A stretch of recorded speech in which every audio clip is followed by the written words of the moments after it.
गुरु प्यारिओ, वाहिगुरु जी का खालसा, वाहिगुरु जी की फतेह। कलगीधर पातशाह जी ने अपने हस्त कमलों नाल पुरले जन्म की गाथा वर्णन की है। आप जी फरमाउंदे हन, हेमकुंड पर्वत है जहाँ सप्त श्रृंग शोभित है तहाँ।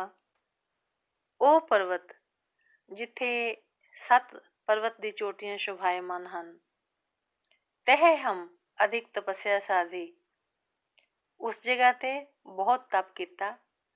नाल ही गुरु पातशाह जी फरमाउंदे हन, ਇਹ ਵਿਦ ਕਰਤ ਤਪੱਸਿਆ ਪਇਓ, द्वै ते एक रूप होए गयो। उस स्थान ते तप करदे करदे परमात्मा विच लीन हो के परमात्म रूप हो गए। एक समय चाचा जी ने मैनू तरन तारण की संगत नाल हेमकुंड साहिब जाण की प्रेरणा की। जाण तो पहला कुछ सज्जना ने मेरे मन विच इस तप स्थान प्रति भ्रम पैदा कर दिता कि हेमकुंड साहिब तां पुरबले जन्म का स्थान है, साडा उस नाल कोई संबंध नहीं। तरन तारण चाचा जी के घर पहुँच के संगत नाल हेमकुंड साहिब चाले पाण तो पहला यही सवाल मैं चाचा जी नूं पुछ लिया। चाचा जी ने समझाया कि हेमकुंड साहिब बारे सानू तद ही पता चलिया जदों कलगीधर पातशाह ने इस जन्म विच अपने हथी लिखदियां अपने पुरबले जन्म ते चानना पाया। चाचा जी ने दसिया कि रूहे जमीन ते अज तक कोई ऐसा महापुरुष नहीं होया जिसने अपने हथी अपने पूर्व जन्म बारे लिखिया होवे। ते नाल ही समझाउंदियां कहा कि जदों कलगीधर पातशाह जी ने यह लिख दिता कि यह विद कर तपस्या पयो, द्वै ते एक रूप होए गयो, जद उस स्थान ते तप करते हुए वो परमात्मा विच अभेद हो गए, फिर तां शंके की कोई गुंजाइश ही नहीं बचती। गुरु गोबिंद सिंह साहिब जी लिखते हैं कि फिर परमात्मा ने मैनू समझा बुझा के मात लोक विच दुष्टां दा संहार करन ते संत जनां नूं उबारन लई भेजिया। गुरु ग्रंथ साहिब जी विच 6 गुरु साहिबान दी बाणी है, पर असी गुरु ग्रंथ साहिब जी नूं 10 गुरु साहिबान दी आत्मिक जोत हाँ।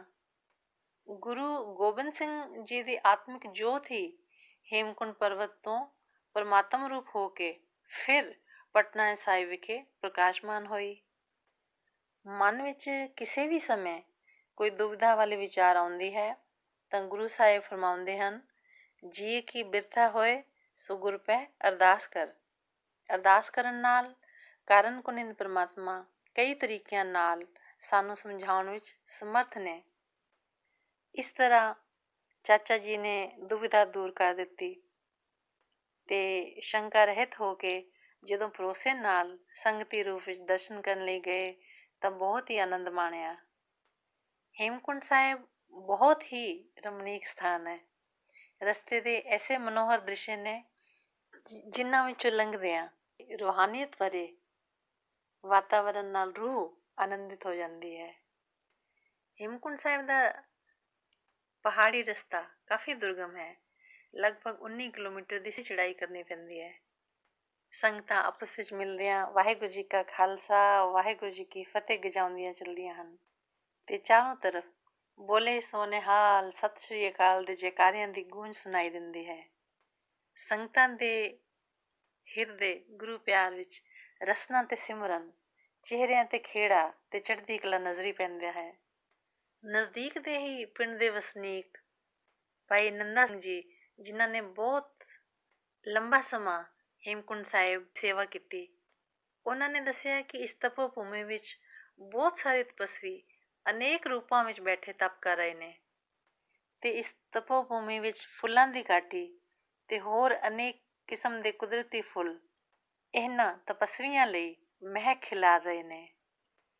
एक गुरु प्यारे दे दर्शन होए जिस दियां दोनों लत्तां नहीं सन, वो हत्थां दे पार दर्शन करके आउंदे बहुत ही खेड़े विच सन।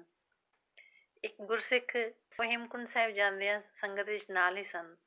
वो कहन लगे कि असी रोज़ रहराज साहिब जी की बाणी विच पढ़ते हाँ कि जप तप संयम धर्म ना कमाया। इस स्थान ते आके जप भी हो जाता है ਸਾਰੇ ਸਿਮਰਨ ਕਰਦੇ ਚੱਲਦੇ ਹਾਂ। ਇਸ ਬਿਖਮ ਮਾਰਗ 'ਤੇ ਚੱਲਦਿਆਂ ਤਪ ਵੀ ਹੋ ਜਾਂਦਾ ਹੈ ਅਤੇ ਸੰਜਮ ਵੀ ਹੁੰਦਾ ਹੈ, ਧਿਆਨ ਕਿਸੇ ਹੋਰ ਪਾਸੇ ਨਹੀਂ ਜਾਂਦਾ ਅਤੇ ਧਰਮ ਵੀ ਕਮਾਇਆ ਜਾਂਦਾ ਹੈ। ਚਾਚਾ ਜੀ ਨੂੰ ਕਾਫੀ ਵਰੇ ਹੇਮਕੁੰਟ ਸਾਹਿਬ ਦੇ ਦਰਸ਼ਨਾਂ ਦਾ ਸੁਭਾਗ ਪ੍ਰਾਪਤ ਹੋਇਆ। ਚਾਚਾ ਜੀ ਨੇ ਤਰਨ ਤਾਰਨ ਦੀ ਸੰਗਤ ਅਤੇ ਹੋਰ ਕਾਫੀ ਸੰਗਤਾਂ ਨੂੰ ਸੇਵਾ, ਸਿਮਰਨ ਅਤੇ ਦਰਸ਼ਨਾਂ ਲਈ ਪ੍ਰੇਰਨਾ ਕੀਤੀ।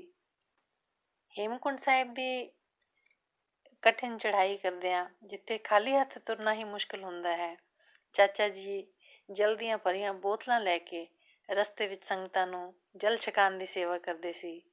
ਇਹ ਸੰਗਤਾਂ ਚਾਚਾ ਜੀ ਨੂੰ ਕਦੇ ਕਦੇ ਪਿਆਰ ਨਾਲ ਭਾਈ ਕਨ੍ਹਈਆ ਜੀ ਕਹਿ ਨਿਵਾਜਦੀਆਂ ਸਨ। ਸਿਮਰਨ ਬੰਦਗੀ ਵਾਲੇ ਗੁਰਸਿੱਖ ਜੋ ਇਹਨਾਂ ਸਥਾਨਾਂ 'ਤੇ ਆਉਂਦੇ ਹਨ, ਉਹਨਾਂ ਨੂੰ ਬਹੁਤ ਰੂਹਾਨੀ ਝਲਕਾਂ ਵੀ ਮਿਲਦੀਆਂ ਹਨ। ਇੱਕ ਵਾਰੀ ਹੇਮਕੁੰਟ ਸਾਹਿਬ ਦਰਸ਼ਨਾਂ ਤੋਂ ਬਾਅਦ ਅਸੀਂ ਚਾਚਾ ਜੀ ਦੇ ਘਰ ਬੈਠੇ ਸੀ, ਤਾਂ ਚਾਚਾ ਜੀ ਦੇ ਵੱਡੇ ਬੇਟੇ ਜੋ ਫੌਜ ਵਿੱਚ ਕਰਨਲ ਸਨ ਕਹਿਣ ਲੱਗੇ ਕਿ ਮੈਂ ਵੀ ਬਹੁਤ ਵਾਰੀ ਹੇਮਕੁੰਟ ਸਾਹਿਬ ਜਾਣ ਲਈ ਪ੍ਰੋਗਰਾਮ ਬਣਾਇਆ ਹੈ, ਪਰ ਜਾਣ ਨਹੀਂ ਹੋ ਸਕਿਆ। ਚਾਚਾ ਜੀ ਨੇ ਉਸ ਨੂੰ ਸੰਬੋਧਿਤ ਕਰਦਿਆਂ ਕਿਹਾ ਕਿ ਐਸੇ ਸਥਾਨਾਂ 'ਤੇ ਜਾਣ ਲਈ ਸਿਮਰਨ ਦੀ ਲੋੜ ਹੈ। ਸਿਮਰਨ ਕਰਕੇ, ਅਰਦਾਸ ਕਰਕੇ ਚਾਲੇ ਪਾਓ ਤਾਂ ਕੋਈ ਰੁਕਾਵਟ ਨਹੀਂ ਆਉਂਦੀ। ਗੁਰੂ ਸਾਹਿਬ ਆਪ ਸਹਾਈ ਹੁੰਦੇ ਹਨ। ਹੋਈ ਭੁੱਲ ਚੁੱਕ ਦੀ क्षमा ਜੀ। ਵਾਹਿਗੁਰੂ ਜੀ ਕਾ ਖਾਲਸਾ, ਵਾਹਿਗੁਰੂ ਜੀ ਕੀ ਫਤਿਹ।